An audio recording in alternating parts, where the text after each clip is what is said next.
Welcome to the Sports Bros Podcast, featuring the almighty B-Live, the money man Scottie D, and your host, the head of creative Eddie Cool. The Sports Bros Podcast, by the fan, for the fan, talking sports just the way you like it. And without any further ado, let's give it up for the Sports Bros. We talking sports. It's another fine and wonderful Tuesday. You know what that means? It's time once again for your favorite sports podcast, none other than the Sports Bros Podcast. I go by the name of Eddie Cool, aka the HOC up in this thing. Your host with the most. Well, all depends on what day of the week you catch me, because sometimes I might have it, sometimes I might not. Enough of my inconsistent and incoherent rambling. Not only do I have one, but I have two of the best coaches in the world. Introducing first, the almighty B-Live. What's happening?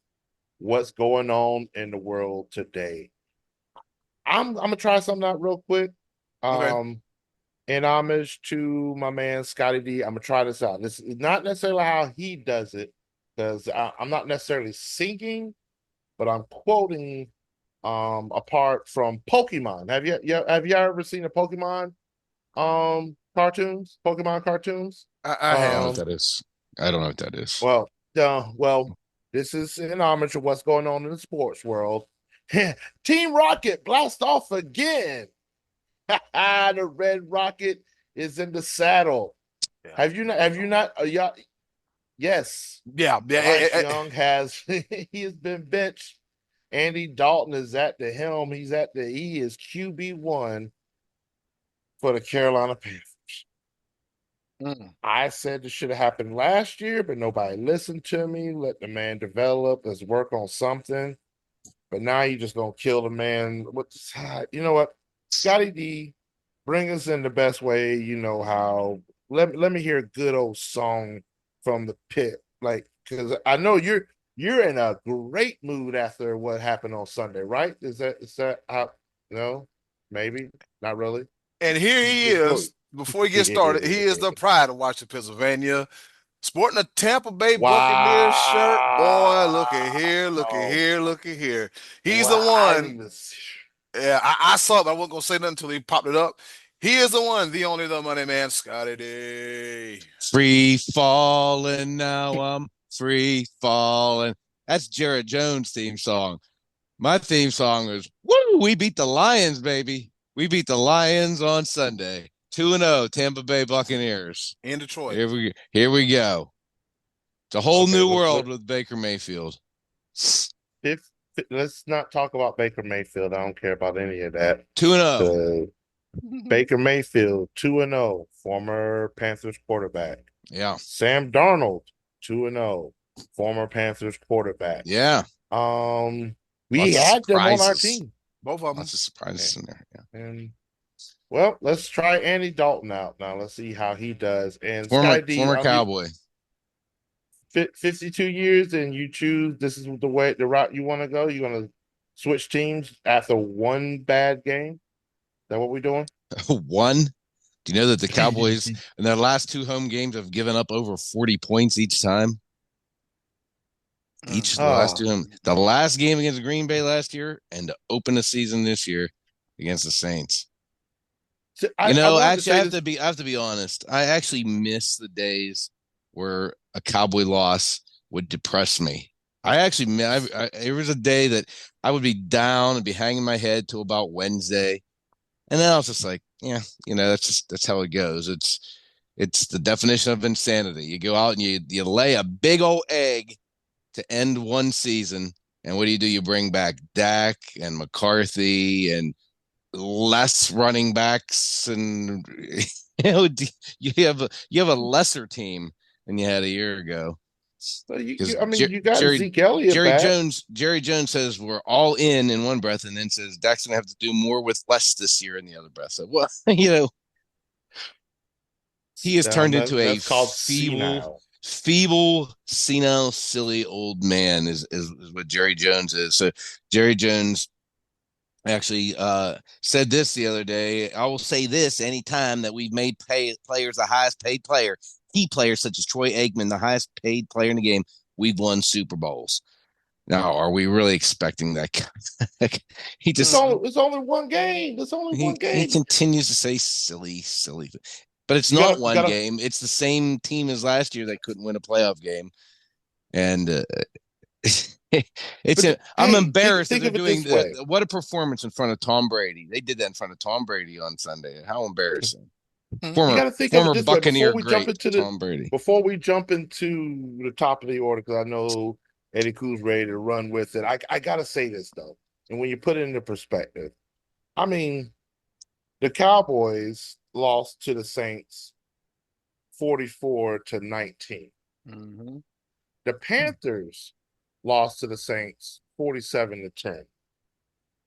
So the Cowboys, not much different there, allowed 3 less points and scored 9 more points. The big difference between the two, 4 years, $240 million with $231 billion guaranteed. That ain't no big. Let's go, Baker. Let's go, Baker. Rookie contract. And the word on the street is that Bryce Young's era, the era of Bryce Young in Carolina could be over. If Andy Dalton comes out and does some amazing things, a lot of people are gonna be like, well, it ain't looking good for you, Bryce. That would be amazing. Good. That would be amazing. Yep. Dalton's a quarterback who in his prime also never won a playoff game. All right. Exactly. Let's move to the top of the order, shall we? You're right about that. And with that being said, let's go ahead and hop or crawl or drag right into it, the top of the order. All right, let's get this thing started. Here it is, the top of the order. Week 2, fellas, has come and gone, except for the Monday night game, which should have been a good game between the Dirty Birds and the Eagles of Philadelphia. 2 things happened this past weekend, gentlemen, in the world of the NFL. Somebody won by a lot, and somebody won by a little bit. So we got a lot of 2-0 teams and a lot of 0-2 teams. All right, so I pose this question. Of the 2-0 teams, which teams are we surprised to see 2-0? And on the backside of that, what teams are we surprised to see at 0-2? With that being said, B-Live, I'll start with you first. To be quite honest, the way the season's set up, the way the season, and we all said it. We all wrote them off because they were starting with a rookie quarterback. They really only had one wide receiver target that was, I mean, of course, he's otherworldly. We didn't believe in anything that they were doing. And somehow, some way, after their rookie quarterback gets hurt, they find a way to be 2-0. And in actually sort of convincing fashion, the Minnesota Vikings. Yeah, what are they doing up there? Mm-hmm. To be perfectly honest with you, they shocked me the most out of all the teams that are 2-0 because it just Sam Darnold. I mean, this was also one of those years where Minnesota almost pretty much said that they don't have anything to lose because of the fact that they were going in with a fresh quarterback, and then he got hurt, and then so now we're on our backup quarterback. What do we got to lose? Mm-hmm. If we win and do some things, then hey, we're playing with house money. If we lose, then we were expected to lose. They're 2-0 right now, and I can see them doing a lot more than just 2-0. They're not playing like a team that's an afterthought. Mm-hmm. They're not playing like a team that we put in last place in their division. Minnesota Vikings give you something to believe in. Skull. Yes, sir. Yep. That's a good one. And the reason I'm surprised at 2-0 is simply for the fact that I didn't think they'd beat the 49ers. That was just a game I didn't think they'll win.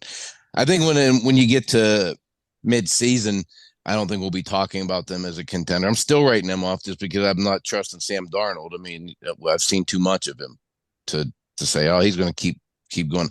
Minnesota is a really good team, though, I think, other than the quarterback position. And that was quite a throw he made to Justin Jefferson. That 97-yard touchdown play on Sunday was sweet. It was a great throw. And that's what I'm saying. He's got to get the ball out there to him. Yeah. Justin Jefferson is that dude, but he has to put the hair on the Yeah, that was it was a great throw, and it was a great play by Jefferson, and then he got hurt again, which is a little discouraging. For that same reason, I would say I'm surprised the Buccaneers are 2-0 because I didn't anticipate them beating the Lions in their place. I would say the Saints being 2-0 is the most surprising, not because they are 2-0, but how they are 2-0. The Saints are plus 62 point differential right now. They scored on 14 straight possessions over 2 games. That's unbelievable. That's outstanding. And it just goes to show you, whenever you decide, like Mr. Jarrah, I'm going to go with an old school, been around the league 55 years defensive coordinator like Mike Zimmer, and he goes up against a good young, hungry offensive coordinator like Kubiak. Young blood came out on top of that. And I hope Mr. Jarrah remembers that next year whenever Mike McCarthy doesn't have a contract any longer and he's looking for some young blood. I hope he looks to the Saints offensive coordinator position as a possible candidate going forward, because that dude just outcoached everybody on the field the last 2 weeks. So that, I would say, and the Saints are a team also I didn't even consider picking to win that division. I mean, I was like, maybe Tampa might be good again, but I think the Falcons are going to be ready to take the next step. And the Falcons, while we haven't seen as of right now, we haven't seen what they have done in week 2, but their week 1 was kind of an egg. And the team I'm most surprised about being 0-2 was the Rams, just because I didn't see them losing to the Cardinals like that. They got smoked, and their point differential is negative 37 right now. And I was expecting a little bit better from the Rams out of the gate. I know they're a little nicked up. Nakua's hurt. Stafford's limping around. I think Cooper Kupp got hurt again. But they were just smoked right off the field. They were never in the game against the Cardinals on Sunday. And that surprises me a little bit because I hold their coach in such high esteem. I have a very high opinion of Sean McVay. Eddie Cole, who you got there? I'm going to go ahead and say it. The New Orleans Saints, a team that we picked to finish at the bottom of their division. We did pick them to finish between us and them at the bottom of the division. But look who's laughing now. So hopefully by week 4, somebody can figure out, hey, Rashid Shaheed, we might need to put a body on him.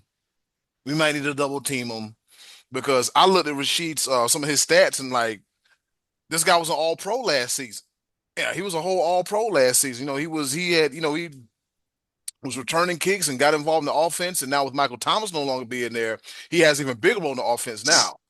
You got Derek Carr looking like the Derek Carr of old, the MVP candidate, like Belair said a week ago. And then we got Alvin Kamara, who people thought was washed and done.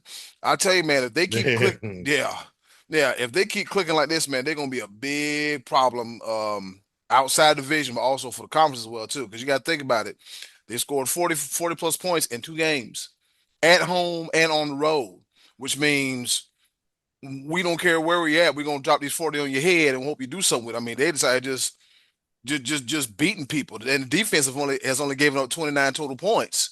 So that's you really gotta be careful about those Saints, man, because if they're sneaky, man, if they, I'm telling you. But between the Saints and Vikings, don't you find the Saints more believable? Don't you find? No, of course. No doubt. You buy into them more. Well.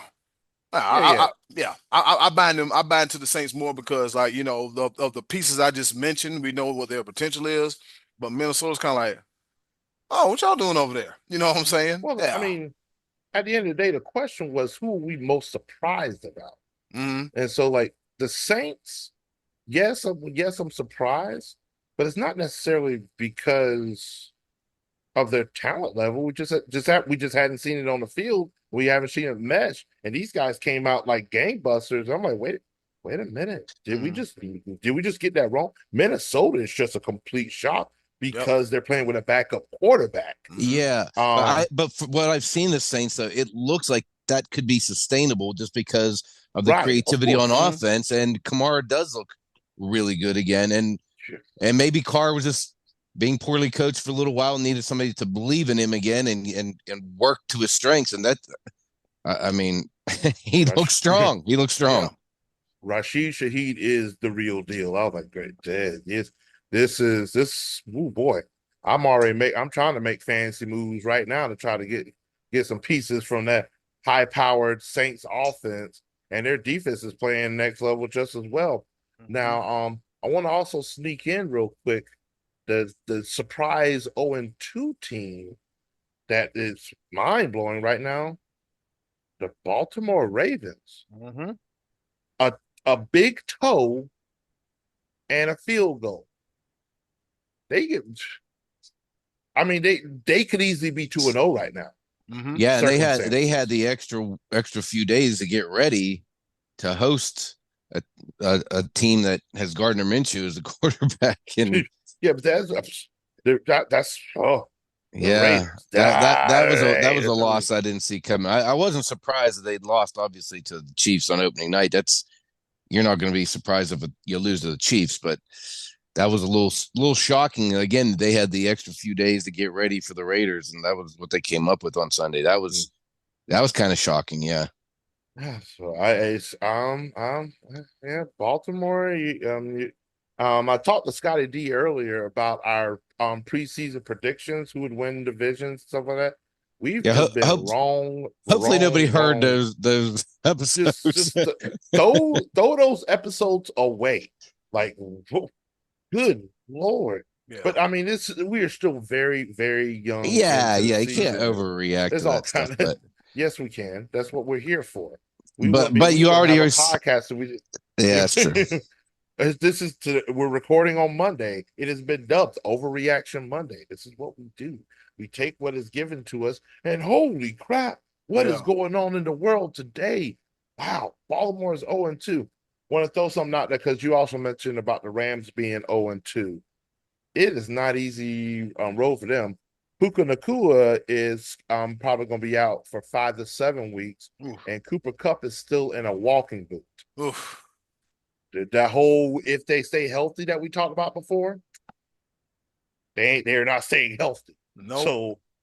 So you go ahead and throw away you pretty much throw away my NFC West prediction because I picked the Rams to win the division, and I picked the 49ers to not even make it in at all, which they looked a little suspect against Minnesota, but they should win the division if the Rams are as hurt as they are. You remember like the 49ers have an early season clunker every year and then go on a big streak.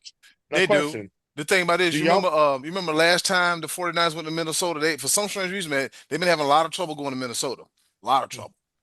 Now, I got a question for y'all. Do y'all at all believe in the Arizona Cardinals? I do not. You do. I mean, Marvin Harrison Jr. scorched. Yeah, he looks good.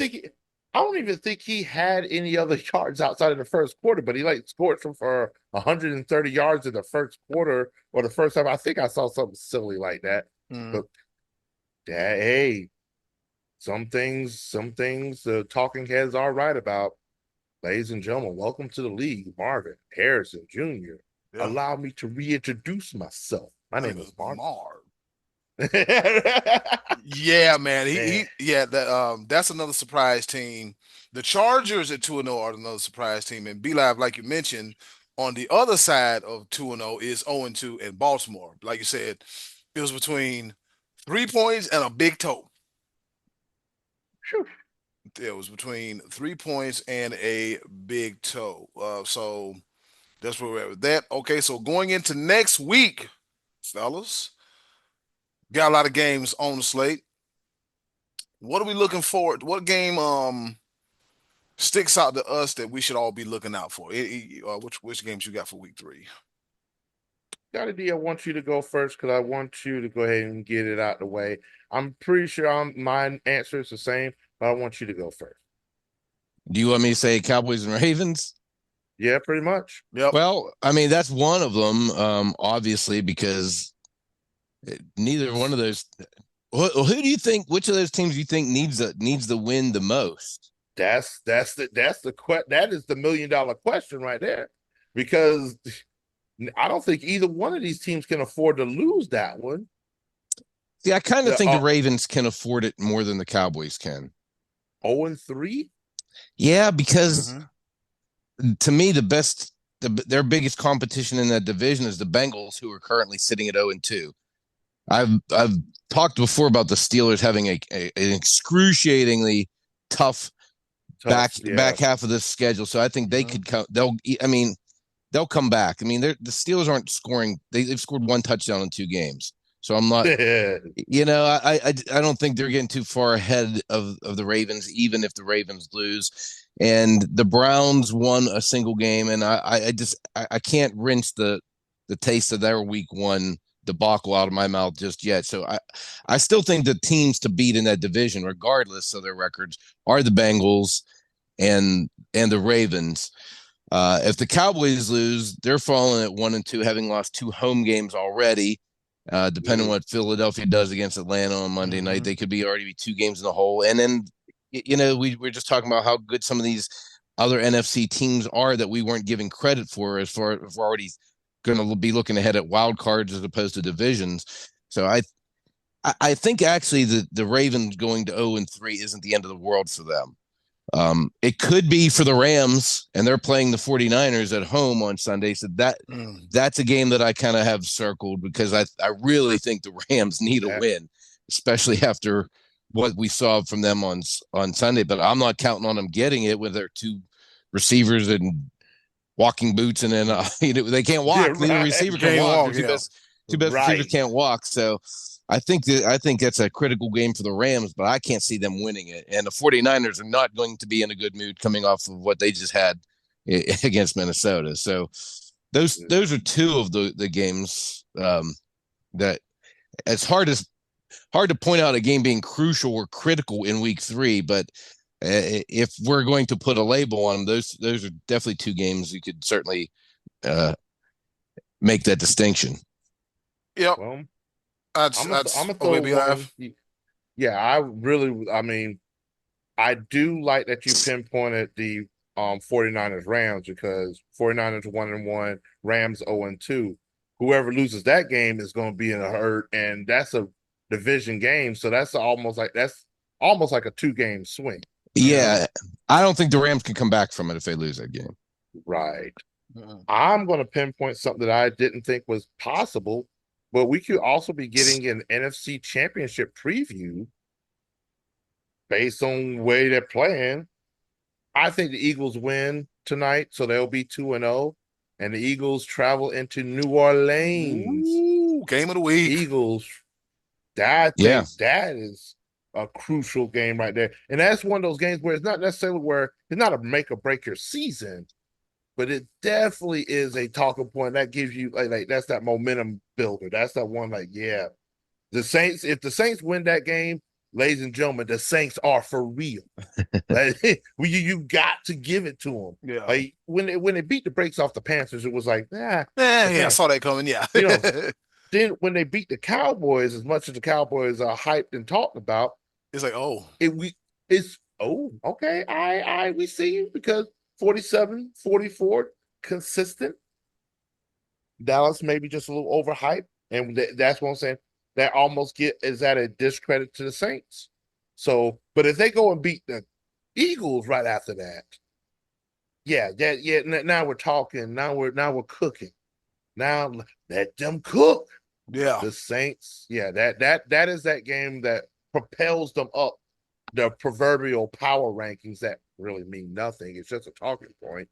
But that's the one where you say, well, I be doggone.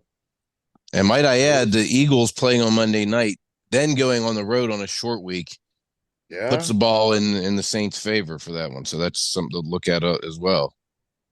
Yep. So those games, those ones definitely stand out to me more than anything. See anything different, Eddie Cool? Oh, they're doing a stupid Monday night doubleheader next week. God, I hate that. Who's playing? It's not even a doubleheader. They're playing 2 games at the same time almost. Jaguars, Bills, Commanders, Bengals. Oh, I'm sorry. Did I say Commanders? I meant Redskins, no-name football team commander Pickles. All right, I got to keep it consistent. All right. All right, a game that's really flying under the radar. It involves two 2-0 teams in the AFC. The Pittsburgh Steelers and the LA Chargers. Yeah. I saw that on there. The two surprise 2-0 teams. Yeah. So one of those teams will be 3-0. Yeah. And I can guarantee you nobody on this program had either one of those teams at 3-0. So somebody's got to do it. Was it episode 261? Just go and throw it away. Just go and throw that away. Throw it all away. Like, we said that the Steelers were not going to break 500. We said 7-10. We talked all types of trash about them, and they just, with one touchdown in 2 games. I still think they finished under 500. You're sticking to your guns. I am absolutely. I'm not convinced either. I think they lose this week. I think the Chargers beat them. Man. I wasn't impressed with the Chargers, but it's just that's how bad the Panthers are. I wasn't impressed. We stink, boy. We stink. All we're doing, we're just making other teams feel good about themselves. The Saints are now world beaters, and the Chargers, you got them at 3-0. Oh boy, come on. We believe in you, Red Rocket. We don't, but it has to be better. He can't get any worse. Really. Yeah, you're right about that. So we got that game, 18 completed passes for 82 yards, a whopping 4 yards a catch. 4 yards a catch. Where they do that at? I don't know what is we gonna do, but it's just yeah, just stop crying. Stop crying. Don't no, don't do that. So you gonna do no, Lord, somebody get him some warm milk and a hot bath. No, but yeah, so that's one game I'm willing to see because like you said, so far we've been jacking up all of our picks so far. So let's see, we got that one, and then let's see what we have here. Let's not forget about the Patriots because they went to Cincinnati and beat them. And Ramondre's running the ball, so let's just see what the Patriots do against the Jets. And let's just see, man. Gerard Mayo's like, look, we're going to do things a little different here. We're going to keep some tradition. We're going to keep it cool here. But I think they'll give it to Gang Green, give them all they can handle. Week 3, bring your behind. Bring your ass. Come on. Coming up next, we got your favorite top 5 coming at you right here. Ladies and gentlemen, chicken farmers, city workers, head chefs, and Pinocchio. This is the Be Live Top 5. You got to include everybody, Be Live.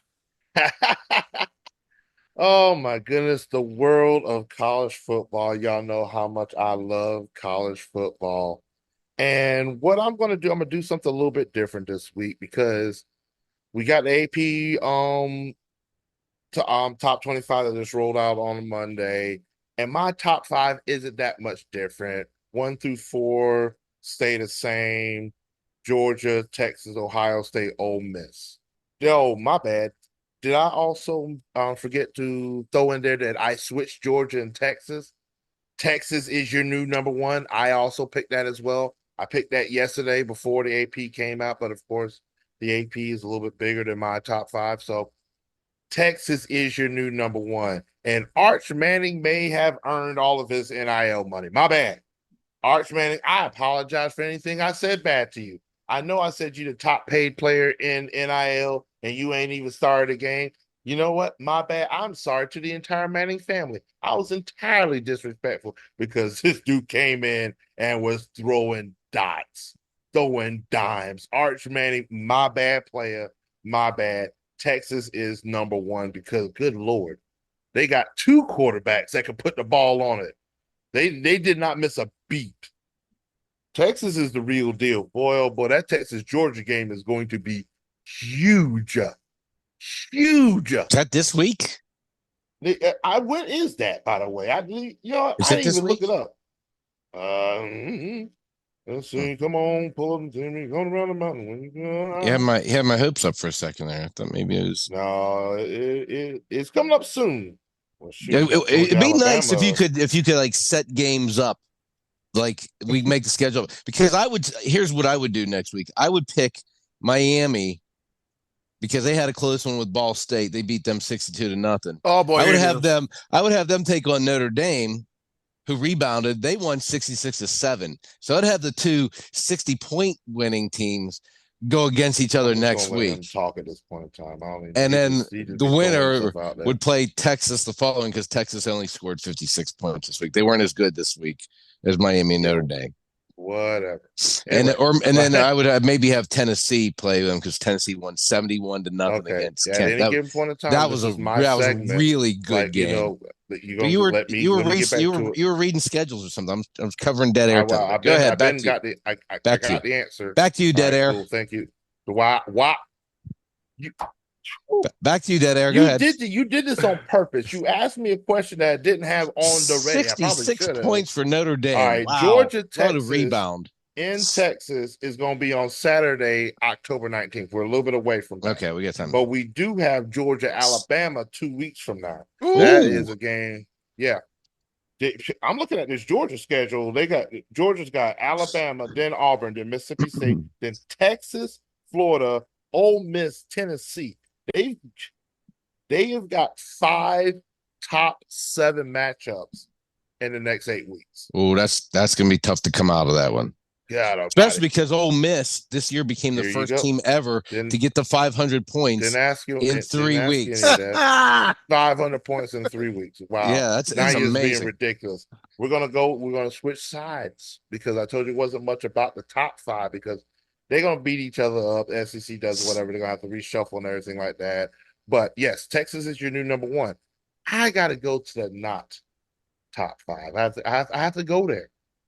Eddie Cool, I'm apologize to you ahead of time. But I'm going to start off with Georgia at number 5. Georgia, you're supposed to be world beaters. You're supposed to be this is easy work. And I'm going to give the Game Chickens a little bit of credit. The Game Chickens beat Kentucky 31-6. But you can only beat them by 1 point. You've got Game Chicken fans all out here feeling like they could do anything and all this great stuff. And man, oh man, because Georgia can only beat them by 1, we'll beat Georgia. Come on, let's not do that.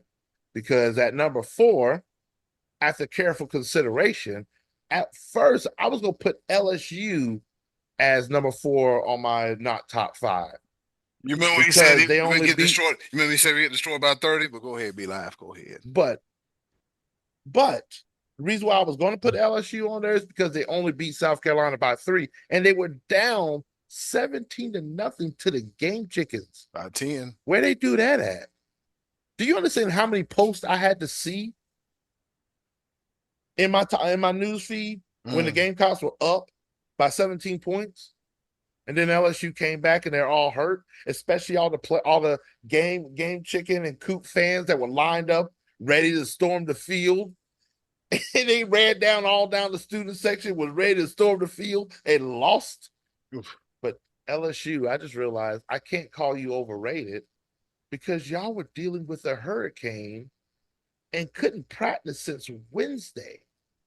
Y'all had a legit reason to not be prepared. And yet you still won. And so therefore my number 4 on my not top 5 is the South Carolina Gamecocks. You were up 17-0 and y'all failed to close the game out.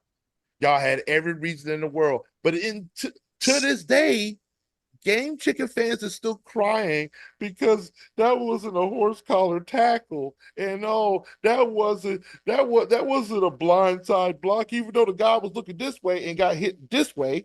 That wasn't a blindside block. That's just football. That rule was changed this year about the blindside block. And yes, that was a blindside block. It was an interception, Pixie. Oh, the refs don't like us. The refs are terrible. We would have won that game. Finish the top 5. It's not you, Eddie Cooper, man. We're gonna be out of time. We're about to be out of time. Here. Number 3. We're only at number 3. Vanderbilt. We believed in you. Why? Who is we? We? Oh, no, don't you ask that question now. Who is we? Vanderbilt. We believed in you. Number 2, Mississippi State. We didn't believe in you, but you can't lose to a group of 5 team by 3 or 4 touchdowns. No, you can't do that. And number 1, again, Florida State. 0-3. They're 0-3. They paid Memphis $1.3 million for them to come into their house and lose. Florida State, just let it go. I'm out. DJ Ukulele, Clemson's quarterback of the future. Terrible. Be Live, way to rub it in on your not top 5. I will say this, though. My boys didn't get destroyed by 30. They look good. The defense is fast and physical and flying all over the place. Only thing we got to do is stop committing dumb penalties and put 4 quarters of complete football together, and we're going to be all right. We're going to be okay. With that let me tell you something. Let me tell you something real quick. Before we move on, I'm going to give prop and I'm going to give respect to where respect is due. I was hella disrespectful when I said that LSU would win by 35. LSU is terrible. Terrible. And y'all still managed to let them get back. No, my bad. I said I was going to be respectful. I was going to give respect where. Hey, your bookends on your defensive line, Kennard and Dylan Stewart, they the truth. I'm gonna give you that. Dylan Stewart is giving me Jadeveon Clowney vibes. Like that dude. I think they doubled him the majority of the game because they knew, and that allowed Kennard to do the things that he did. Unfortunately, Kennard did a little too much. Eddie Cool, can you convince the rest of your fan base that was a blindside block? I know it's a blind. Hey, you know what? You know what kind of convincing people? The bad thing about convincing people, it don't pay enough. And with that being said, looking at my cell phone, because I've yet to get a watch, guess what time it is? Time out. What's happening? Time out. Whatever. I allow me to retort. Okay. Because I got to give my not top 3, which I'm going to go with Kent State because they lost 71-0. Guess what time of the hell? No, I'm going to go with Purdue because they lost 66-7. No, we're not about to do this. And Western Michigan lost 56-0 to Ohio State last week. And my top 3 are number 1, Ole Miss because they got Ole Miss scored 500 points in 3 games. Miami scored 56 last week, so they're number 2. And number 3 in my top 3 is Pitt. Pitt is undefeated. P-I-T-T. Let's go, Pitt. He has his own segment. All right, here we go. This is his segment. We gonna go to Ole Miss, Miami, and Pitt. Those are my top 3. He didn't hijack my segment when he has his own segment. Okay, cool. I have my own segment. I've lost control of the show, everybody. Choices of the voices. When is my own segment? After this, Lord, you come up with the questions.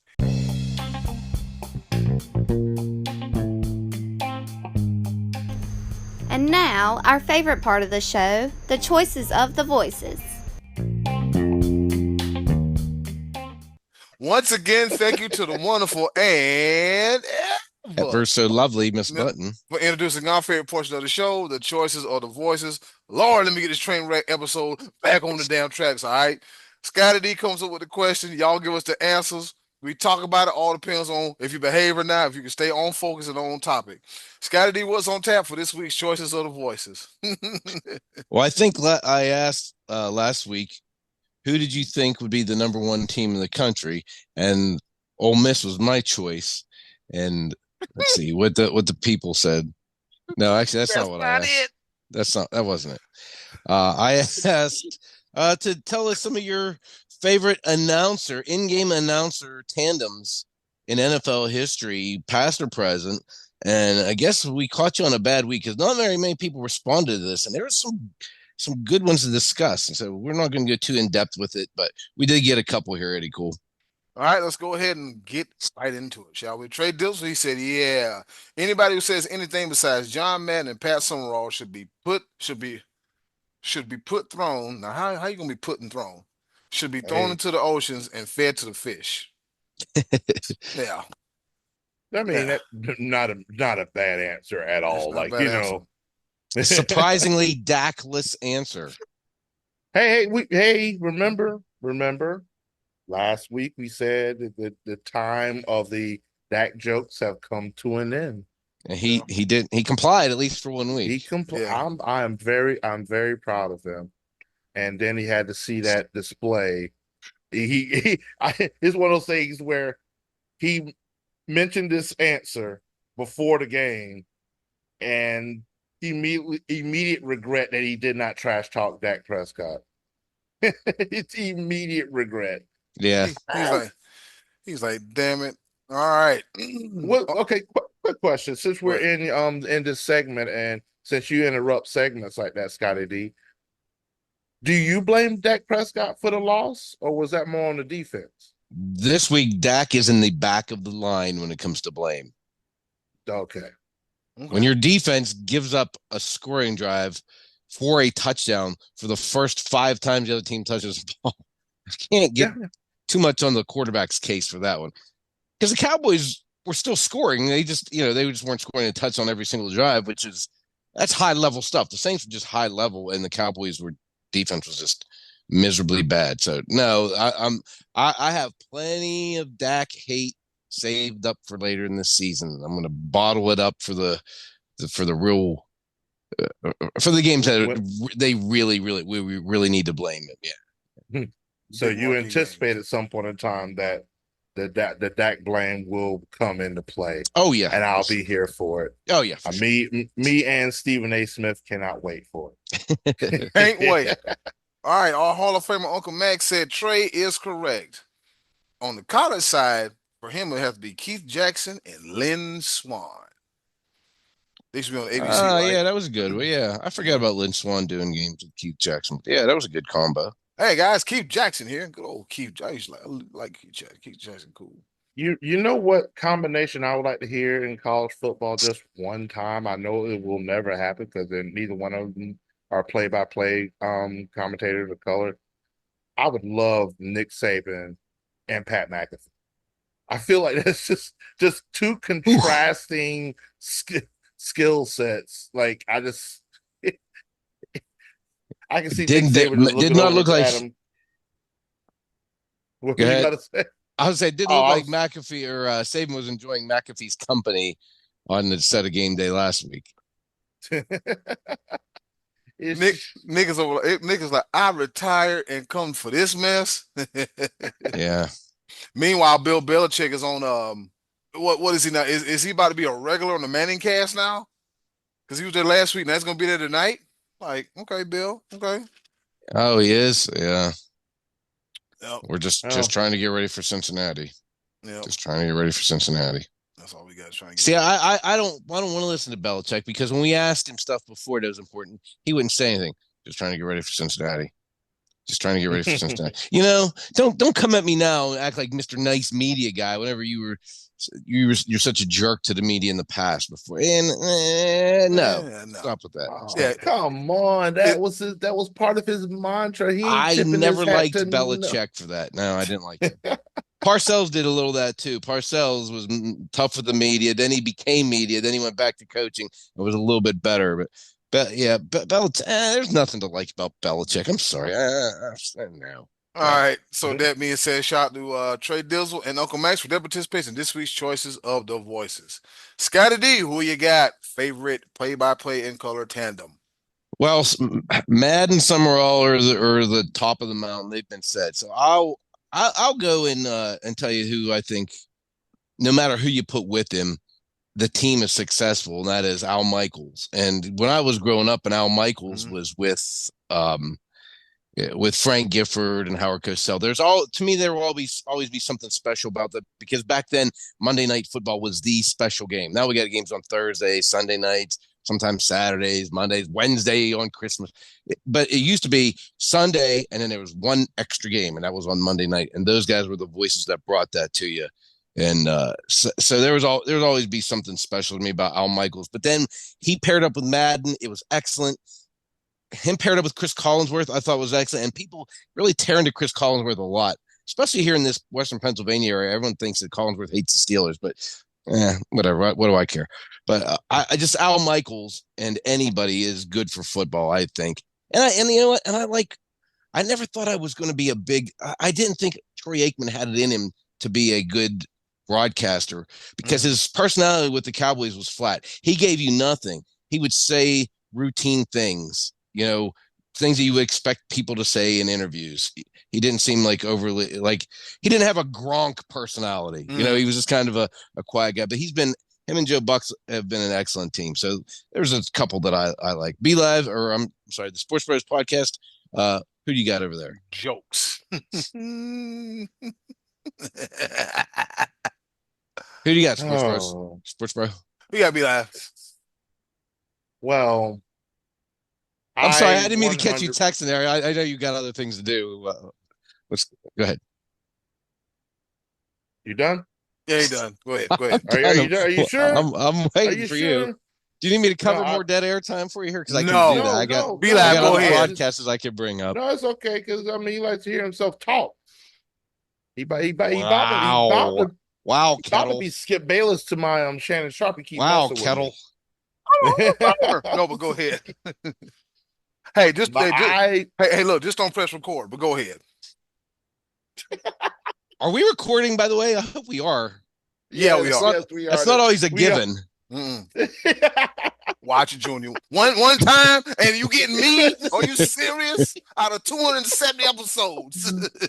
It was my best work ever. Anyway, go ahead. I agree with you, Scottie D, when it comes to Al Michaels. Al Michaels, literally, he worked with so many different commentators, and he was magic. My favorite Al Michaels moment was when he flat out just told everybody that he don't care for Taylor Swift at all. He said I was like, oh, that is that old man syndrome where he don't give a damn about what he said.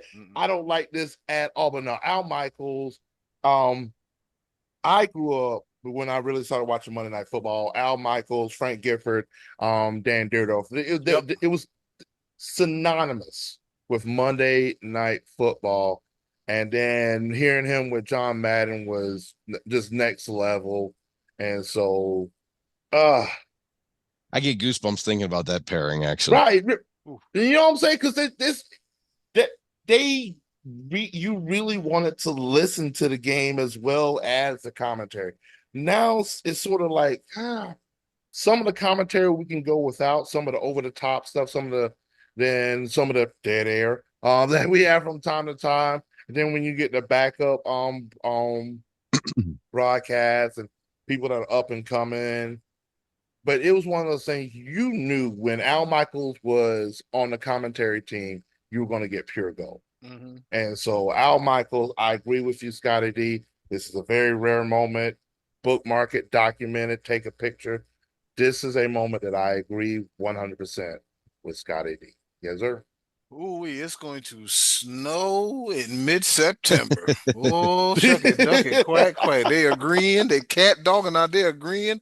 Let me hold on to my good draws. All right, with that being said, that goes to me. We actually get along in real life. This is sort of a online persona. The gimmick, the shtick, if you will. We do? Anyways, yes. Yes, Scottie. So like I was saying, get along. Oh, Lord. So like I was saying, you can't go wrong with John Madden and Pat Summerall here in Texas Stadium, where the Cowboys host against division rival Philadelphia Eagles. Games like that, you know what I'm saying? Just to hear like Pat Summerall talking, and you got John Madden. Well, you see here, you got the boom going on there, the boom going on there, and John Madden busting through your TV screen, tearing stuff up in your living room and all that stuff. Like John Madden was once saying, I tore through more pieces of paper and items than any man in the history of the world. So one of my all-time favorites, man, has to be John Madden and Pat Summerall, mainly because if there's a camera shot pan at Cortez Kennedy and Rick Meyer on the sideline eating hot dogs, John Oh Madden yeah. will say something about that, and it was, they're on the sideline there and they're eating hot dogs. And I think the score was like 10-7, and they said 10. No, they in the third quarter on the sidelines eating hot dogs. That early, some of that early Fox stuff, man, it's classic. And also, you can find like a lot of those games scattered all throughout YouTube. I shouldn't have said that, but it is what it is. And you get to hear some real, you get to hear some real, color commentary, play-by-play goal, and then you can't go wrong with Joe Buck and Troy Aikman. As polarizing duo to some people as they are, they're good at what they do. There's a reason why ESPN said, "Hey, we need you over here. We see what you're doing over there with Fox, but we need you over here." So I think it's money well spent. And then, like you said, Be Live, Al Michaels with anybody. Al Michaels with anybody, namely Dan Dierdorf and Frank Gifford. And, at the time I was watching Monday Night Football, I only knew Frank Gifford as Kathy Lee's husband. But then I got older and found out how big of a deal he was playing football back in the 40s, was it? Yeah, I didn't know Frank was that damn old. But yeah, so I'm gonna have to say John Madden, Pat Summerall, Joe Buck, Troy Aikman, and Al Michaels and anybody else. I know we said one, but I went three. And with that being said, Yeah, Scotty, that's good. That's good though, because I mean, we didn't get a lot of answers, but there have been some like the Jim Nantz, Phil Simms team on CBS. Oh, yeah. That was a good one for a lot of years. And one that gets overlooked a lot, and it wasn't necessarily my favorite, but it was one that I kind of got used to. But we listen now on Sunday nights, like the biggest. It's became like the Monday Night Football marquee game now goes to Sunday nights, but Sunday night game used to be Mike Patrick and Joe Theismann and Paul McGuire on ESPN. Remember in the early days, the Sunday night game, ESPN had it. And I've always thought Paul McGuire was a little too hung up on trying to spot the ball, like, oh, that's going to be short of a first down. And him and Theismann had their little silly banter. But I thought Mike Patrick was like very good as a quote unquote straight guy for those telecasts back in those days. And that Sunday night, that original Sunday night team. So shout out to that team, because that's one that gets really far overlooked. I think actually McGuire moved into a regular role on one of the CBS teams, or these things that the different networks have had different coverages through the years. But I did like Mike Patrick with those two clowns, so to speak. Back in, they'd be clowning around Summerall and a big thumbs down actually to Dennis Miller. He should have never been in the Monday Night Football booth. Ever. Oh my God. Never. That shouldn't have happened. We could have went on this podcast and not mentioned his name at all. Strangely enough, Dennis Miller was in the booth during that crazy season that Al Michaels had what I thought was one of his better calls, was when Antonio Freeman of the Packers was sliding and kind of juggling the ball in the turf, and he said, he did what? Yeah. He got around him, and then and that was the game that was also the same season that I think the Dolphins and the Jets had that big Monday night back and forth epic, and then one of the linemen catch the winning touchdown pass, and they had like fumbled the ball around him. Jumbo Elliott. It was a jumbo. Yeah. It was a crazy game, and I remember thinking, man, there's some really good games this year, and Dennis Miller's getting to do them all. But anyway, that was an experiment that went awry. Anyway, so he did more getting. He did more getting in the way, if anything. Yeah. Scottie D, I got a question, because I was looking through just different stories and everything when it came to commentators throughout the course of time. This was before my time. Well, not necessarily before my time. I was 2-3 years old. But O.J. Simpson was on the call for Monday Night Football. Sideline reporter. Do you remember that at all? Vaguely, I know O.J. was in there, and Joe Namath was in there at one point, I think briefly, and Dandy Don Meredith. Yeah, they had a different. I don't remember a lot about OJ. I don't. I can remember like just seeing him on the screen with Howard Cosell, but I don't remember a lot about that. I was keep in mind, I was pretty young at that point too, so I was allowed to watch like the first half and then bedtime at that point. Ooh, break it. I just wanted to see if you had any input. I appreciate that though, no doubt. All right. That's one best for Uncle Max. He'd probably tell you all about it. That's it. Breaking news real quick, fellas. Wisconsin quarterback Tyler Van Dyke is out for the season after he tore his ACL during Saturday's game versus Alabama. Yuck. Yeah. Well, that changes everything. Yep. Hell of a way to. Don't do that. Oh boy. Don't do that. Stop that. Scottie D, what's on tap for next week? What we gotta have on tap for this coming week, because I'm hijacking, and we're gonna reach out to the people with this question when it comes to the NFL. There are iconic NFL intros. Which one do you think is the best? We have NFL on Fox, NFL on CBS, NFL on NBC, or NFL on ESPN, ABC.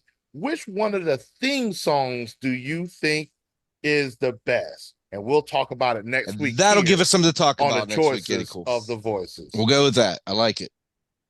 Damn, y'all just hijacking roles and taking over. Hijack.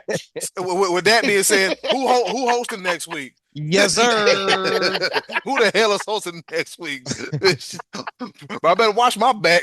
Somebody might be coming for my neck and nap pretty soon. Oh no, that's a good one. Though. I like it. That's a good one. I like that. Man. I like it. Yep. So I think apparently Michael Parsons has something to say about Bryce Young being benched, but Michael Parsons, you got bigger problems to worry about. All right. He had something to say. He's going live. He's going live on Bleacher Report. You can't see it, so he's talking. So, buddy, okay, little buddy. But we'll wait a while for that. Coming up next, Be Live, get to grabbing that darn pepper grinder. Coming up next is Around the Pepper. You know how we do it right here on the Sports Bros Podcast.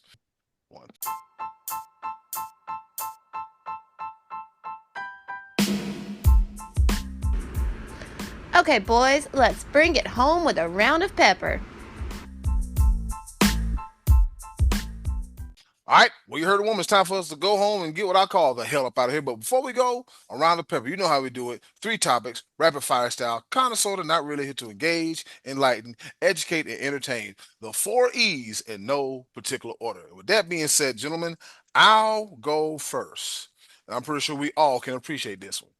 On this day in history, back in 1920, the NFL is born right down the road here in Canton, Ohio, where 12 teams pay $100 each to join the American Professional Football Association, later renamed the NFL, in 1922. So on this day in history, $100.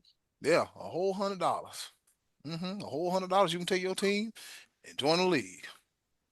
Must be nice. Well, over to you, Scottie D. This past weekend was a good fight weekend. The love letter to Mexico as the UFC fought in the Sphere. It was quite a spectacle. It was almost like the UFC, the cage was down in front of like his giant like Disney type of entertainment. It was quite a spectacle, and then the audience was like kind of flowed up behind. Really unique look to it. And then the fights happened, and there were a lot of good fights that night. A lot of Mexican fighters in the cage for that event. Valentina Shevchenko fought Alexa Grasso in the first ever female trilogy in the UFC. Alexa Grasso had upset Shevchenko for her title about a year and a half ago. I forget when it was anyway. And then they had a draw the second time, a split decision draw the second time. And this time Shevchenko slammed the door on the idea that there could be a fourth fight by dominating her. She won 5 rounds to none. It was very simple. And it was a lot of ground and pound. She took her down, ground and pound. Was not the most exciting fight. And then the main event was Merab Devashvili, or however you say his name, taking on the Sugar Show. Merab, everyone called him Merab. And then he took on the Sugar Show. And it was a case of Merab circling, tackling, and riding him out. And it's awful. You know, I love the UFC, but when you have a fight, as those two were, where one only wants to wrestle, and the other doesn't really have an option because you get tackled and held down. It really makes it tough for a tough viewing night. So I watched two 25-minute fights of one person laying on top of the other. And it just wasn't the best. And, the right person won both fights, but come on, UFC.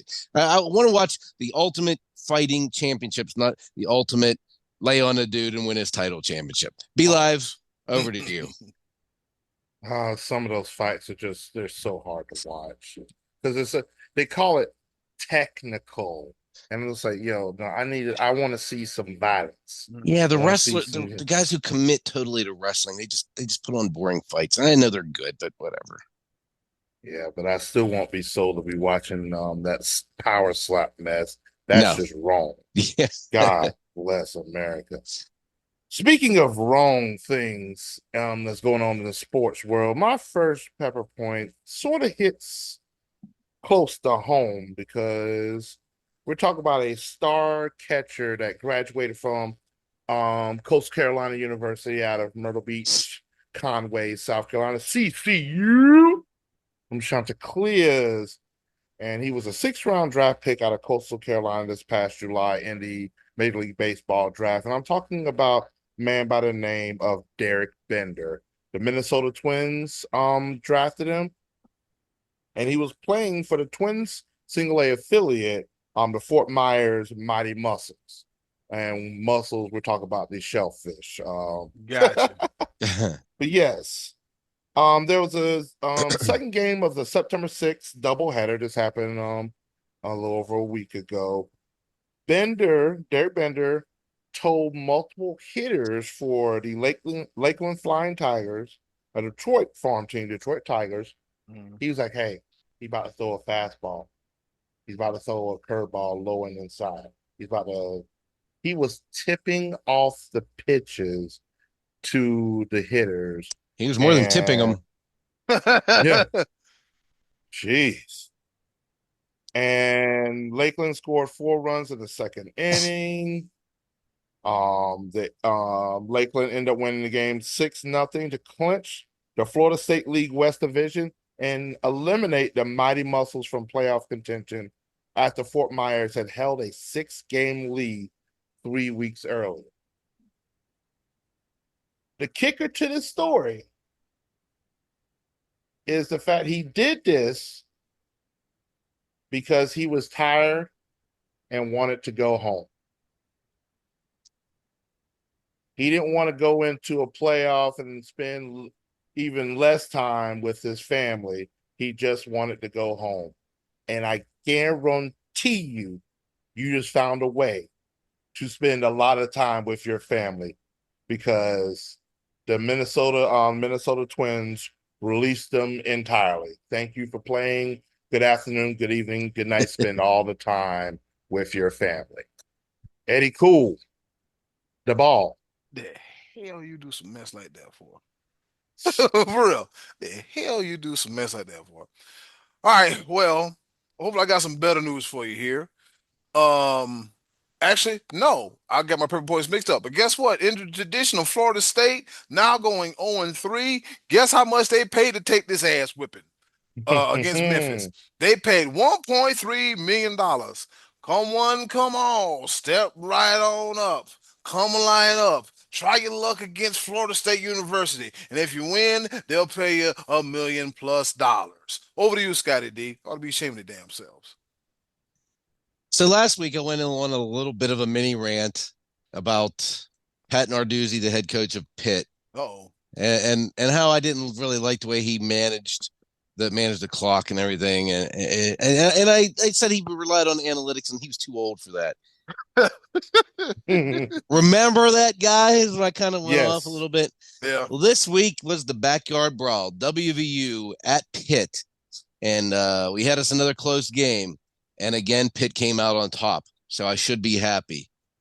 But late in the game, Pitt needed a stop to get the ball back, trailing 34-31. They're trailing, right? Okay.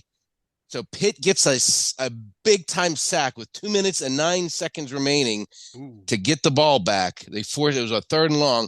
Pitt gets a sack, 2 minutes, 9 seconds remaining. Pitt has 2 timeouts. And then they burn one right there, 2 minutes and 9 seconds. Why is that a big deal? Well, because now there is a 2-minute warning in college football.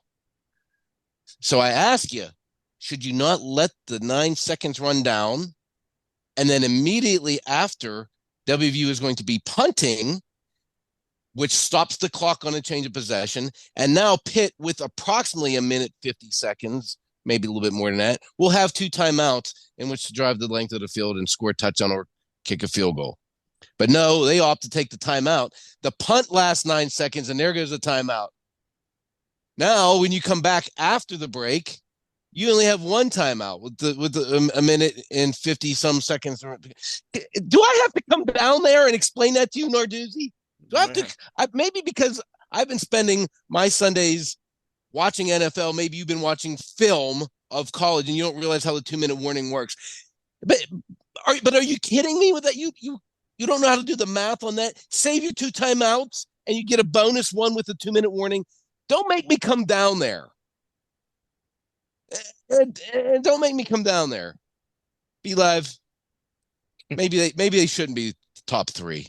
Maybe I was a little getting a little excited with that because they won. Anyway, if he goes to Pitt, be live, we got to go with him. Over to you, B. Right. You gonna hire us to your staff, sir?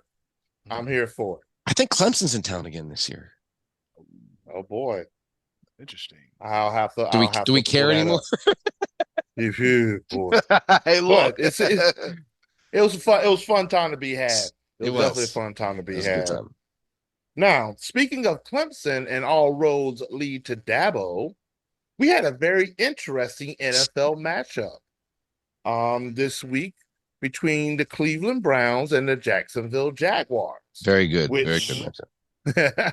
Which everybody that knows anything about Clemson football was watching that game, because our 2 best quarterbacks ever to wear the orange and the white and the purple faced off against each other in Deshaun Watson and Trevor Lawrence. What made this matchup interesting, though, however, is that, as we know, Trevor Lawrence just signed a new contract where he got paid. I think he's getting paid $55 million a year for 5 years.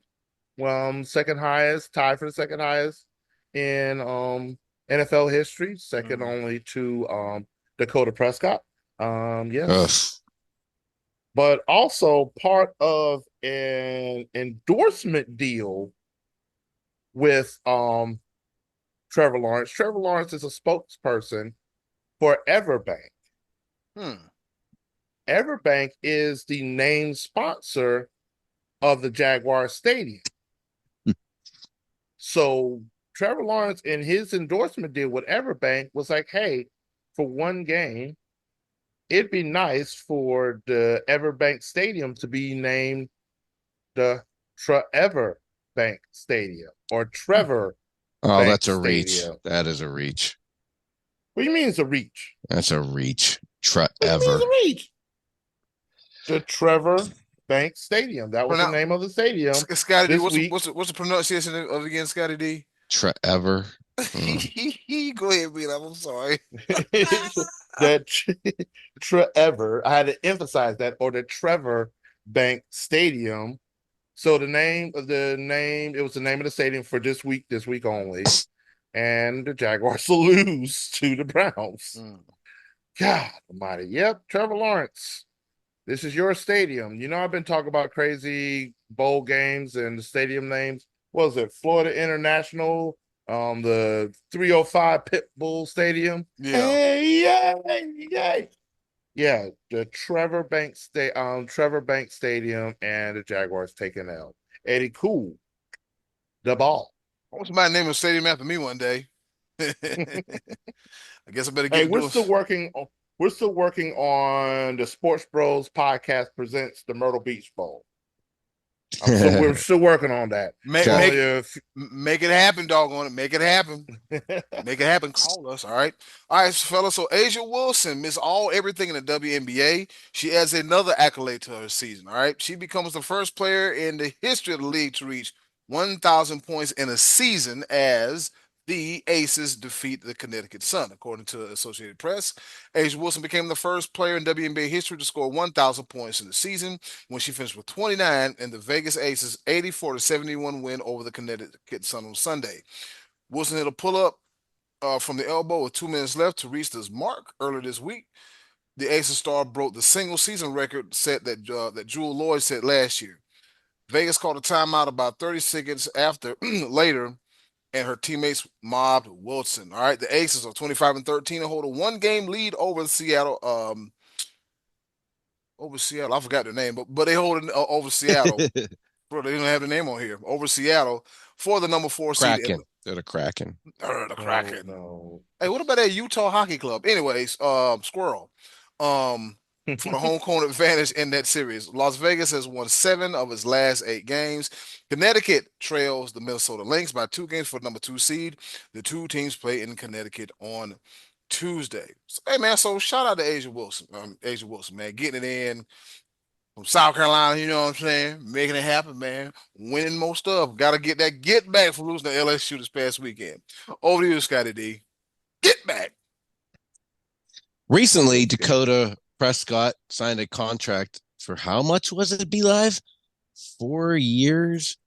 4 years, $240 million with $231 million guaranteed. And then went to the podium and said it was never about the money. Okay, we'll just put a pin in that one, because on Monday afternoon, Sidney Crosby of the Penguins signed a new 2-year extension. Crosby had been making $8.7 million per year on his recent deal that was just about to come due. He's on his last year on it, and he signed a new contract that is going to pay him $8.7 million a year for the next 2 years. He was expected to get a 4-year deal over $10 million and play a little bit hardball with the Penguins, but he opted instead to go for the $8.7 million so his team could sign other players and take one last run at the Stanley Cup. Now, if you want to tell me that contract is because it's not all about the money, I will believe that guy. I believe you, Sidney Crosby, and thank you for winning championships for my favorite hockey team, something that Dakota Prescott does not do for my football team. Do better. Do better. That's how it's done. Be Live. This brings so much joy. This brings. Where are you going? Come back here. You know, go do your thing, man. Do your thing. You come back here and say, because I need you here for this one. I need you here for this one because it brings me so much joy. September 10th, new rankings came out. I know we're in the middle of football season, and football, no, this is not football. It has nothing to do with football whatsoever. The World Dance Sport Federation, known as WDSF, the World Dance Sport Federation released new worldwide rankings for all of their dancers. When I say dance sport, it includes the art form that is known as breaking or break dancing. No. Do you want to know who claimed the top spot in the world in breakdancing? No, not that person again. Not that person again. Yes, it is that person again. Australian breaker Rachel Gunn, the Olympian widely known as B-Girl Ray Gunn. Ray Gunn's back. She is recognized as the number 1 breaker in the world. Even though she scored 0 points during the Olympics, she is recognized because she won the gold medal at the 2023 World Dance Sport Federation Oceania Championships, securing her 1,000 ranking points and vaulting her up to number 1. I cannot believe it. Yes, Ray Gunn is the number 1 breaker in the world. What about Turbo? Where's Turbo ranked?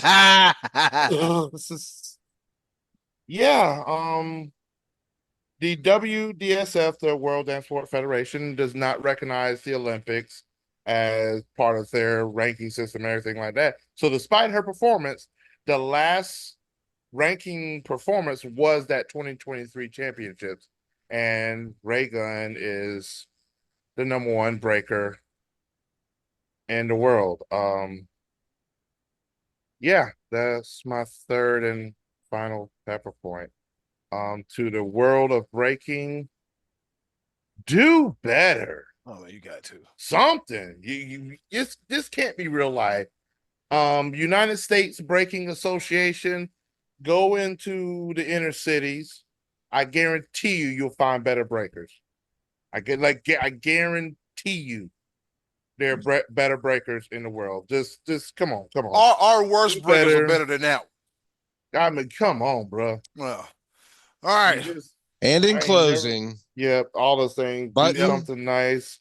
Yep. And do something and in closing, for your loved do something ones. nice for yourself if you can. We hijacking it, Scottie D. We'll greatly appreciate it now more than ever. Be a blessing, not a burden. I don't care what they do or say. This has been another episode of the Sports Bros Podcast. We go to the Cheesecake Factory. Yes, sir. Woo! Educate, enlighten, entertain, and all we going bowling, baby. We going bowling. Thanks for listening and watching.